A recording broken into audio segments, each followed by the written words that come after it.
we'll talk about triads and more advanced voicing on the push. First off, let's switch the sound that we're using. I'm going to come over here to add track. If I hold down add track, you'll see that it says audio MIDI return. We want to add a new MIDI track. So now we have an empty MIDI track. Then we'll go to browse. And we're looking for just a standard piano.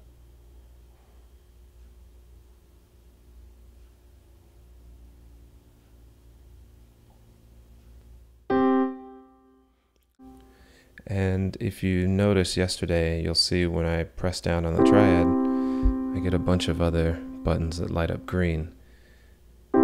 These are indicators that you are playing a chord that can be positioned somewhere else. It's the same notes in the same octave. It's just different ways to play. So let's say I want to go from the 1 chord to the 3 chord.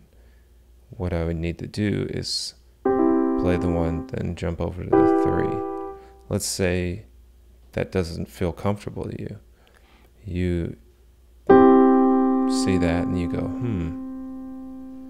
let me play here and then here. So you're still playing that same 1 and 3.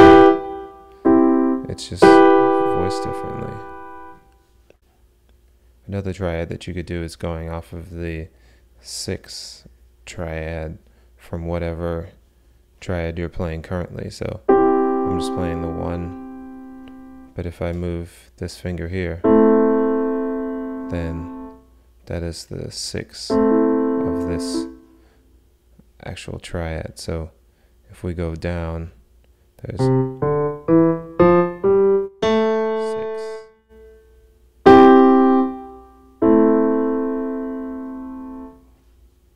So right now we've been playing the triad in a position that's called first position, but you can also voice the triad in a second and third position.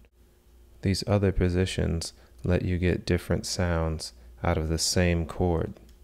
So we now know what a triad is, and we know different ways to play this triad. But one thing that we haven't talked about is different ways to voice this triad. And when we're talking about voicing a triad, there's a thing called, or 2 things, called second and third position. Currently, we're in first position. So we're playing the 1, the 3, and the 5. But if we wanted to play second position, what we need to do is have the lowest note be the 3rd, then the second highest note be the 5th, then the 3rd highest note be the 1. So this is same 1, just an octave up. So instead of the 1 being the lowest note, the 3 is the lowest note, the 5 is the second, and the 1 is the 3rd. And this is not the best fingering for it. I would do this. So now you have same, just sounds a little bit different. We're going to do the same thing. So there's the 1, the 3, and the 5. So we're going to start on the 5, then go to the 1, and then go to the 3.